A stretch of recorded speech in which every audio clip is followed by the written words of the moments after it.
La première fois que je me suis retrouvé à marcher sur le chemin de Compostelle, c'était en août 2017. Ma voiture était tombée en panne et il y en avait pour 10 jours de réparation. Alors en attendant, j'avais pris le chemin du Puy et j'avais fini à Conques. L'expérience m'avait marqué et je m'étais promis de la réitérer, mais cette fois en allant jusqu'au bout du chemin. En mars 2019, ne trouvant plus le bonheur à Paris, je décide que c'est le moment de partir.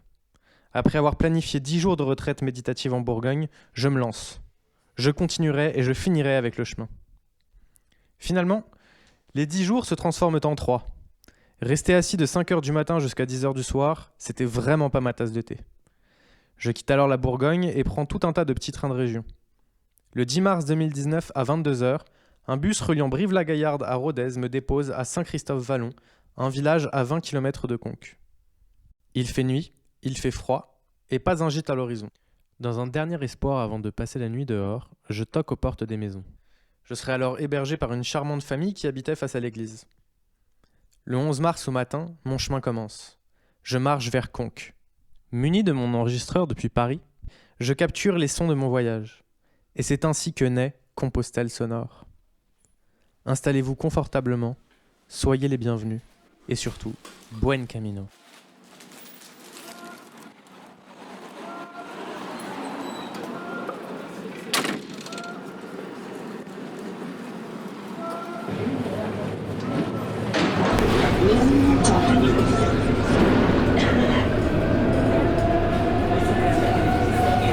Attention à la marche en descendant du train. Please mind the gap between the train and the platform. Achten Sie auf den Abstand zwischen Zug und Bahnsteigkante.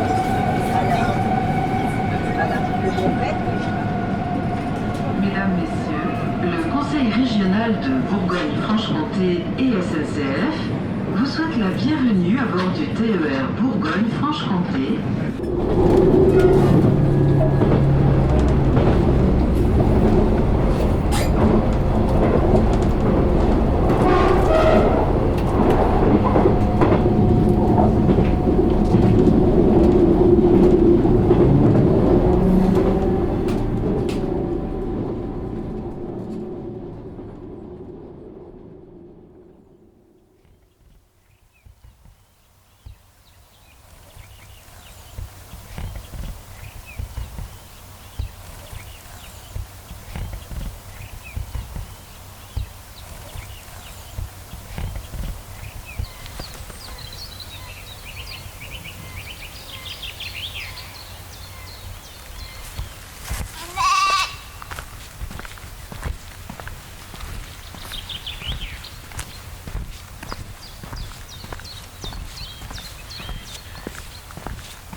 Voici rassemblés dans ce pain, ce qu'il faut pour la Pâque. Tout vient de toi, Seigneur, et tout retourne à toi.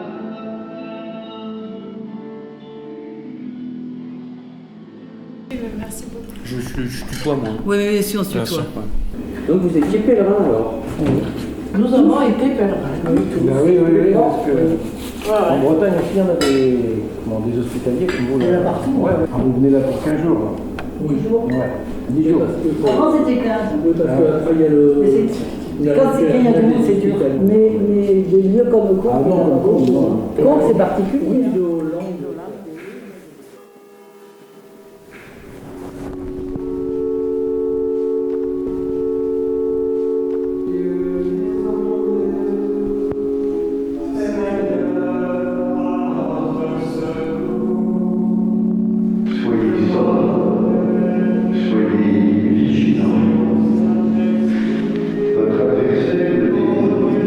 Comme un lion qui rugit,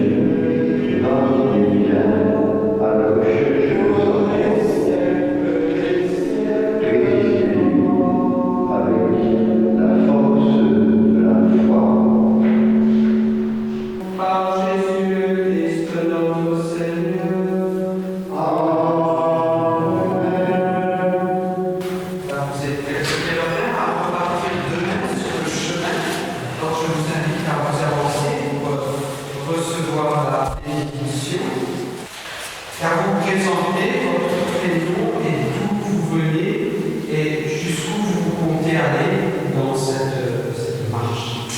Alors, je m'appelle Peter, j'ai 62 ans par ici. Et je veux aller jusqu'au Compostelle.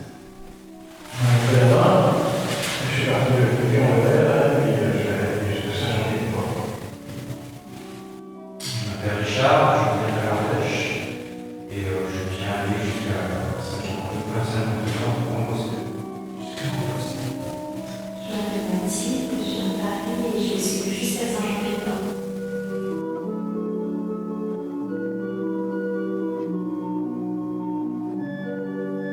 Vous tous ici présents, que Dieu Tout-Puissant vous bénisse, le Père, le Fils et le Saint-Esprit. Amen. Maintenant, nous allons prendre le chant des pèlerins, les gars, suivi de l'hymne à la Vierge Marie.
céleri, à l'ail au paprika et un peu de haricots verts. Les tout premiers pèlerins, ils partent début mars du Puy. Et sinon, il y a très peu de départs en mars. C'est surtout à partir d'avril que ça démarre. Ça faisait longtemps que j'avais envie de faire le chemin. En 2009, j'ai dit, oh, allez, j'y vais. Je suis parti avec 22 kilos sur le Donc, tout ce qu'il ne fallait pas faire, je l'ai fait. Mais je suis quand même arrivé au bout. Et puis, bon, après, je suis rentré chez moi, j'ai continué ma vie. Et je me suis dit, putain, c'est trop bon quand même ce chemin. Je repars sur le chemin. Voilà. Et c'est en repartant, donc après c'est la Voie d'Armes, je fais la Voie d'Armes. Et c'est un concours de circonstances qu'on m'a proposé le gîte.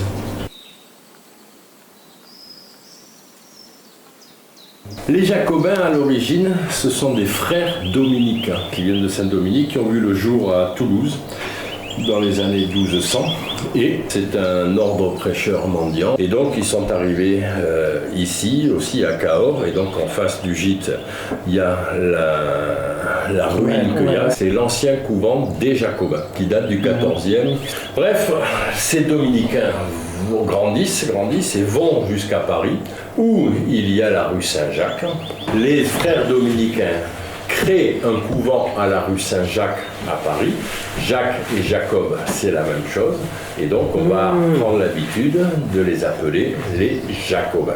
Donc, les Jacobins, ce sont des curés dominicains. Mais, ironie de l'histoire, le temps passe, arrive la Révolution, et on coupe la tête du roi, et donc il y a des révolutionnaires qui montent à Paris pour faire de la politique. Mais Paris, c'est une petite, enfin c'est une ville, il n'y a pas beaucoup de place pour se réunir, pour faire tenir meeting, faire de la politique. Et donc, Robespierre, Marat et ainsi de suite vont louer, parce que c'était un temps un peu dur pour les curés à cette époque, vont louer le couvent des dominicains de la rue Saint-Jacques qu'on appelait les Jacobins.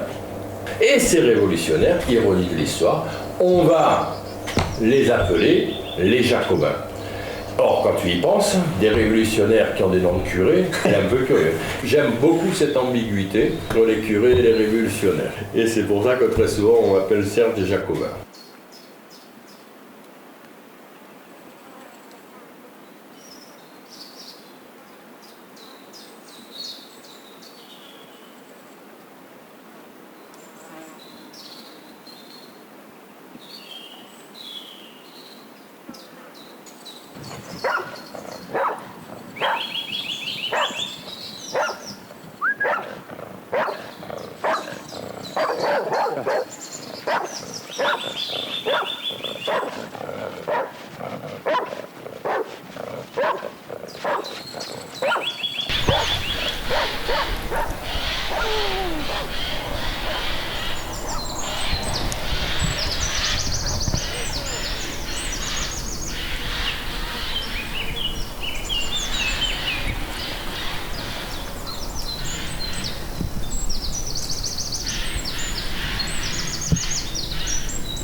c'est pas que la légende soit vraie qui soit importante. Ce qui est important, c'est que la légende soit belle, qu'elle permette ce qui se passe actuellement, c'est-à-dire que c'est une magie sur le chemin. Toutes ces rencontres, toute cette spiritualité, c'est magique. En gros, la légende, c'est-à-dire que c'est Saint Jacques, premier apôtre martyr.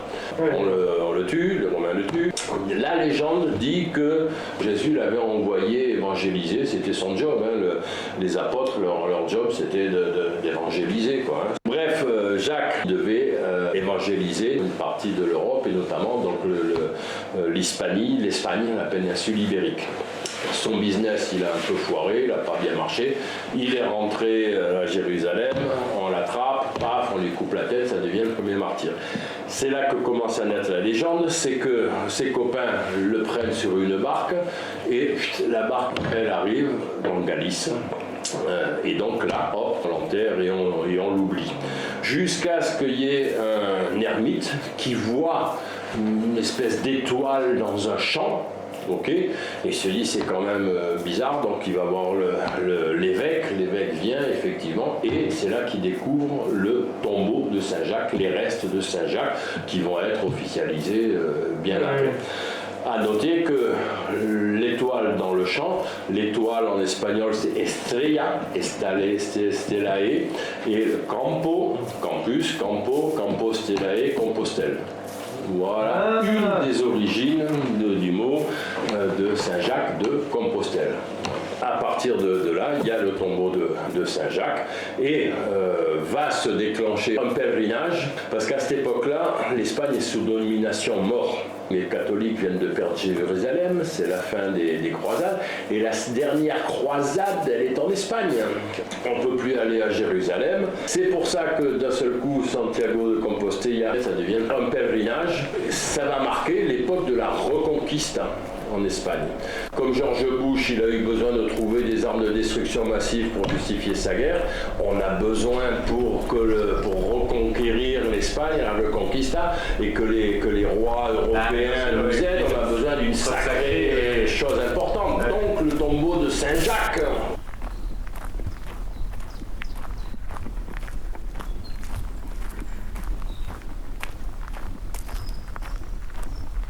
Ce pèlerinage, à qui vraiment on le doit dans la période moderne, dans son renouveau, dans son période moderne, c'est à Franco.